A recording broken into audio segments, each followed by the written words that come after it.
Every single region on earth has gotten worse. Every enemy of America is stronger.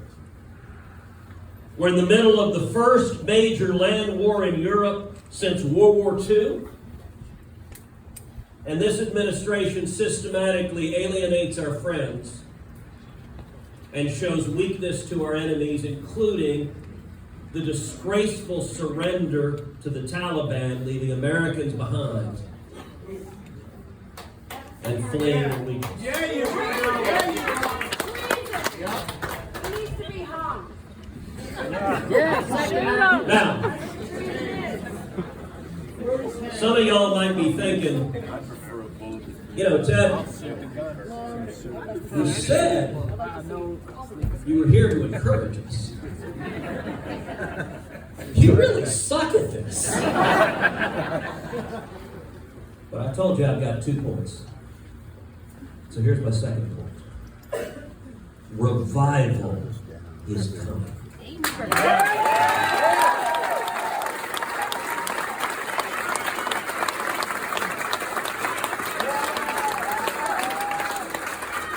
I have to tell you, I believe this with all my heart. All across the country, people's eyes are opening up. They realize the path we're on, it doesn't make sense. People are seeing the train wreck of the disaster that we're on. You look at how extreme Joe Biden and Kamala Harris and Chuck Schumer and Nancy Pelosi is. 5 years ago, there was one open socialist in the Senate, Bernie Sanders, who would admit he was a socialist. There were others, but they wouldn't admit it. Bernie was the only one, crazy Uncle Bernie, white hair going everywhere. By the way, can no one buy that man a comb?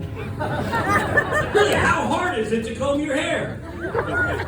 But all the rest of the Democrats, they say, no, I'm not a socialist. I'm not with him. Today, Bernie Sanders is the chairman of the Senate Budget Committee, and Joe Biden's #1 priority is passing Bernie Sanders' Build Back Broke socialist budget.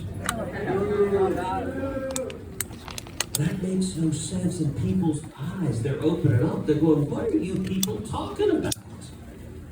You look at gas prices, where the administration is desperately trying to gaslight the American people, saying it's all Vladimir Putin. Well, I'll tell you, one of the most encouraging organic political signs are those little stickers on the gas pump with Joe Biden saying, thank you.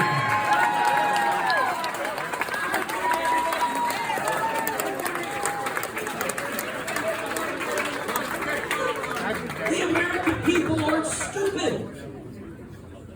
Their eyes are opening up powerfully. And by the way, the idiocy of some of the restrictions, you know, in a time of crisis, people's characters are viewed. And at a time of crisis, has there ever been anything like COVID to show the little petty tyrants in office across the country?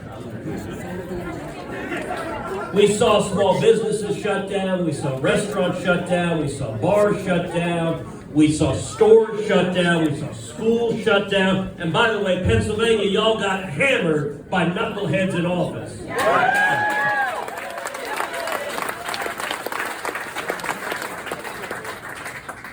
And let's take something like mask politics. The important thing to understand with masks is that everyone understood this was nonsense. From day one, the rules made no sense. So let's remember back when you had mask mandates in places. What were the rules in a restaurant? Rules in a restaurant. You walked in, you had to wear a mask. Very important, very dangerous because of science. But then, if you sit down, take your mask off. Perfectly safe. And by the way, I've got a theory for this. So, COVID interacts with altitude. At 6 feet, it is deadly. We're all going to die. At 3 feet, perfectly safe. Everything's fine.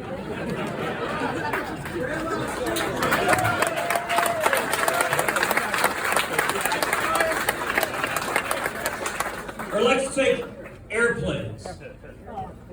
All right. What were the rules on airplanes? You must wear a mask, or else you're threatening everyone's life. Unless you've got a peanut. And one peanut magically cures COVID. Now, all right, I can see the cameras in the background. They're saying, see, misinformation. He's saying peanuts cure COVID. No, I'm not. I'm saying this was all garbage.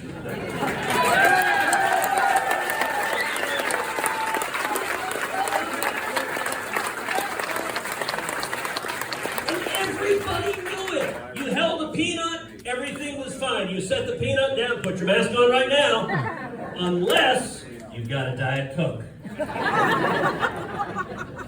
This was about petty tyrants. And people's eyes are opening up. Look, you look at suburban moms across this country. Suburban moms that are suddenly saying, wait a second, today's Democratic Party wants to shut down schools so my kid can't go to school. Wants to teach them ridiculous lies about critical race theory, turn them against each other. Wants to tear down this country, and by the way, they also want to abolish the police. That doesn't Opposite world. That is nuts, and I'm telling you, across the country, we're seeing young people galloping towards Republicans. We're seeing Hispanics galloping towards Republicans. We're seeing African Americans moving towards Republicans. We're seeing suburban women galloping towards Republicans. We're seeing blue-collar union workers, because these idiots want to take away their jobs, galloping towards Republicans.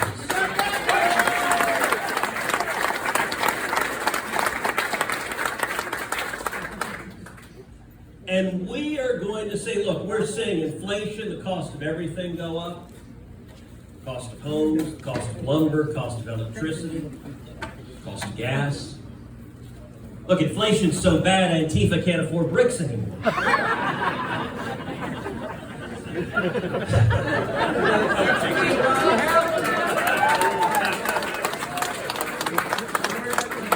And I'm here to tell you, in November, we're not just going to see a red wave.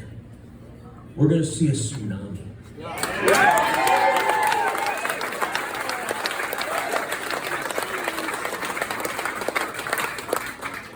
And that's why I'm here. Because everyone knows Pennsylvania's a battleground. And I know this race has been real quiet and boring lately. Look, everyone knows this race matters. This race could very easily determine whether Chuck Schumer stays majority leader or not. You should be! Now let me ask you guys, look. Thank you. But you know, Biden wouldn't know the difference. But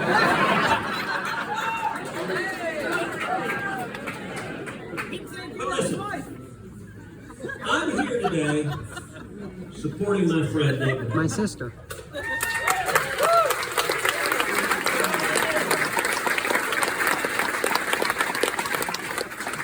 And let me tell you why. Let me tell you my philosophy in terms of what candidate to support. Listen, My philosophy is simple. I support the strongest conservative who can win.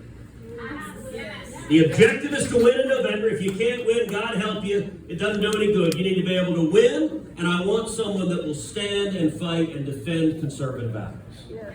Yeah. Now, how do you figure that out? Listen, all of us in a Republican primary, we've seen over and over again that every candidate comes and beats their chest, and they say, I'm the most conservative man alive. They all claim, I'm conservative. No, I'm more conservative. Just once, I'd love to see a Republican candidate stand up in a primary and say, I'm a moderate establishment squish. I stand for absolutely nothing. It would be refreshingly honest at least. But nobody says that. And by the way, they all pledge their love for Donald Trump. I love Donald Trump. No, I love Donald Trump more. No. I have Donald Trump tattooed on my rear end. Let's see it. I like you, but not that much. So as voters, how are we to figure it out? How are we to tell? And what I would say is look to a candidate's record. I've known Dave a long time. He grew up here in Pennsylvania. He grew up on a Christmas tree farm. That is a little storybook. He was a jock. He was all-state in wrestling and football. He went to West Point, where he was captain of the wrestling team.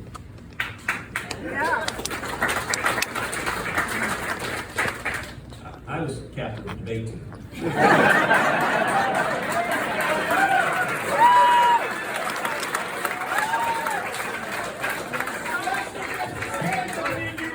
I'm really looking forward to Dave winning, but I also really hope he doesn't stuff me in a locker.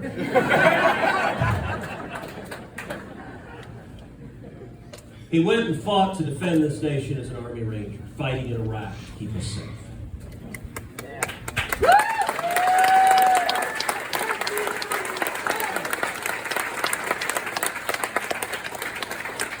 He was a businessman and a CEO in Pittsburgh, creating hundreds of jobs here in the state of Pennsylvania.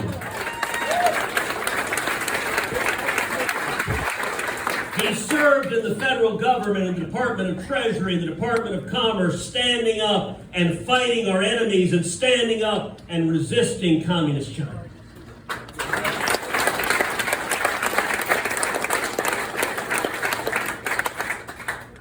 And now he's answered the call again. And he's taken his family and life and dived into the insanity that is politics.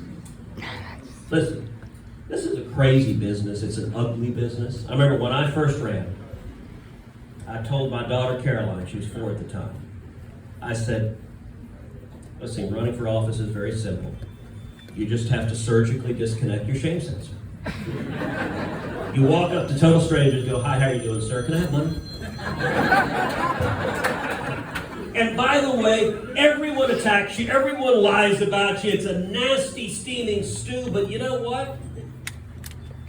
It's not any nastier than terrorists trying to murder you in Iraq. And Dave answered the call to stand up and defend the nation then, and he's answered the call to stand up and defend the nation now.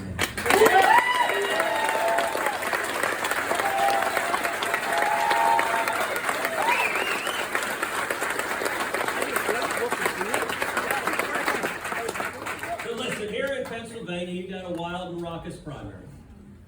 But what I would encourage you to do is, number one, look at who has the strongest proven record. Not of just saying words, but of being in the fight. And number one, who is in the strongest position to win in November? Because when Dave wins, Chuck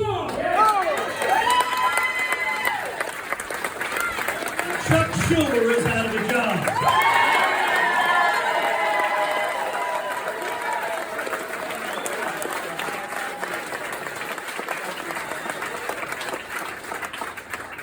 And I'll tell you this, in January, I'm looking forward to walking down the hallway of the Capitol alongside Dave. And we're going to bump into a little man wearing overalls, carrying a screwdriver, coming to change the sign on Nancy Pelosi's door.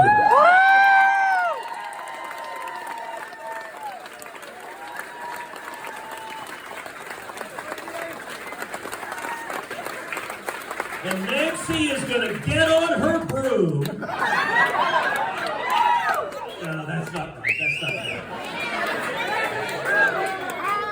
Nancy's going to get on her private jet, the USS Broom. She's going to fly back to California. Chuck Schumer is going to head back to New York. And then we're going to tell Joe Biden it's 2025, and he's just going to wander back to Delaware.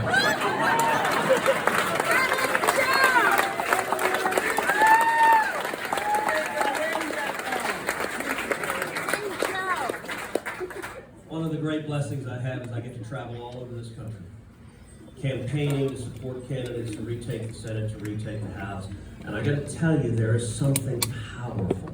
There is something amazing that is going on. And it is organic, and it is unstoppable. And you right here in Pennsylvania, you're on the front lines. You are on the front lines of turning this country around, of bringing this country back. And I'm proud to stand with you. I'm proud to encourage you. I'm proud to fight alongside you. Because listen, we're blessed. We are blessed. You know, it's one thing to fight when the stakes don't matter. It's one thing to fight when it's not very important. But we are literally battling over whether the greatest country in the history of the world will continue to rise or whether we will lose this nation. What a privilege. What an amazing chance to fight for a battle that matters. And I believe we will take this country back. I believe we will pull back from the brink. I believe Dave McCormick will fight for the men and women of Pennsylvania, and we will restore this shining city on a hill that is the United States of